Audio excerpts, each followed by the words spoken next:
Bonjour et bienvenue sur le plateau de Topcom.fr, le portail de la communication par ceux qui la font. Aujourd'hui, nous allons parler de Game Changers, la première levée de fonds humanitaire organisée au moyen d'une crypto-monnaie, en l'occurrence l'Ethereum. Lancée par l'UNICEF et l'agence BETC, elle court jusqu'au 31 mars et vise à venir en aide aux enfants syriens. Pour en savoir plus, nous recevons Hubert Chaminade, responsable de la collecte digitale chez UNICEF. Bonjour Hubert Chaminade. Bonjour. Et merci d'avoir accepté notre invitation. Merci à vous. Comme nous l'avons dit, la collecte d'argent est destinée aux enfants victimes de la guerre en Syrie. Que sait l'UNICEF de leur situation actuelle ?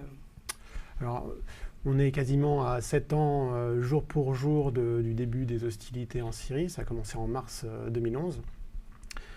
Et ça en fait une des plus grandes crises humanitaires de notre époque, avec plus de 13 millions de personnes qui ont besoin d'aide vitale d'urgence en ce moment, et dont 5 millions d'enfants, plus de 5 millions d'enfants, des millions de déplacés. Et malgré ça, on a quand même encore beaucoup de mal à collecter sur cette urgence, parce qu'il y a des besoins immenses en ce moment et dans plusieurs zones qui sont affectées de façon très dure par ce conflit. L'UNICEF intervient de plusieurs façons. Elle intervient sur la santé, en fournissant des kits d'urgence, de santé, de nutrition. Il y a beaucoup de poches de malnutrition en Syrie à l'heure actuelle, et de vaccination pour éviter que les maladies se propagent. D'un point de vue protection également, en accompagnant les enfants qui ont subi des traumatismes d'un point de vue psychosocial. Également d'un point de vue eau et hygiène, en rétablissant les systèmes de distribution d'eau sur le terrain, pour permettre aux populations locales d'avoir de l'eau potable notamment. Et enfin sur l'éducation, pour permettre à la population d'avoir ce sentiment de résilience et de pouvoir continuer malgré tout, en formant des enseignants et en fournissant des cahiers et toutes sortes de fournitures scolaires. D'accord. Alors Game Changers utilise le concept de la blockchain, un concept encore assez obscur pour le grand public. Pouvez-vous expliquer de quoi s'agit-il ? Oui, la blockchain, c'est une technologie qui permet de stocker et de transmettre de l'information de façon sécurisée et décentralisée. Elle est née en 2009 avec le Bitcoin, et le principe, c'est de servir de tiers de confiance à la façon d'une banque. C'est-à-dire que l'ensemble des transactions sont inscrites dans cette blockchain, et c'est infalsifiable.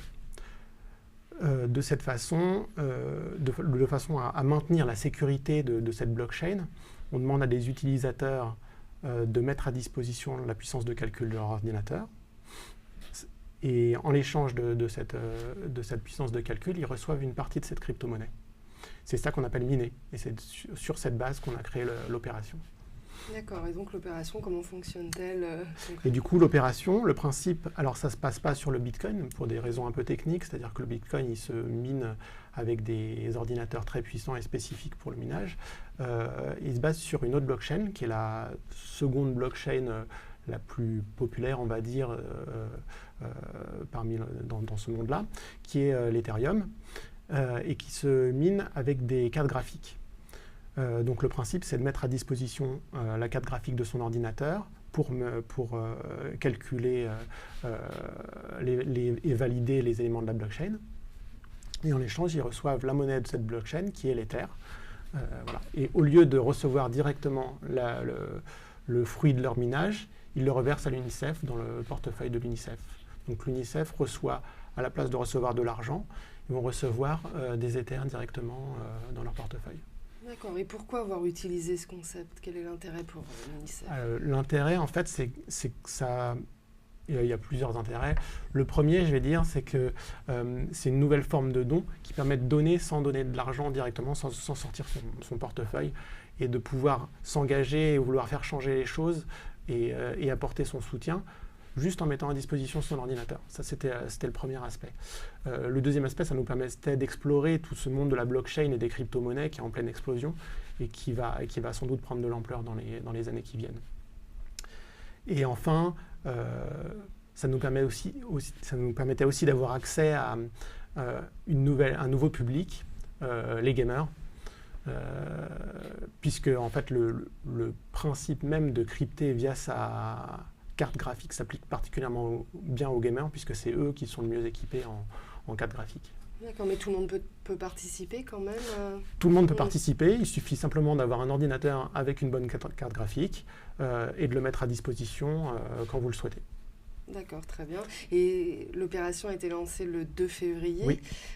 Est-ce que vous avez des premiers résultats communiqués sur la participation, l'argent récolté déjà? Alors, l'Ether est assez volatile, donc ça change pas mal, mais on a atteint à peu près les 10 000 euros, sachant que ça fluctue. Voilà. C'était un test, donc on n'avait pas vraiment de vision sur ce que ça allait permettre de collecter. C'était vraiment pour apprendre et comprendre un peu mieux l'ensemble de ces systèmes et comment est-ce qu'on pouvait les utiliser au mieux. Du coup, on est assez content de cette première collecte qui a pas mal fonctionné, quoi. Très bien, eh bien, merci Berch Aminad d'être venu nous parler de Game Changers et à bientôt sur le plateau de Topcom.fr. Merci.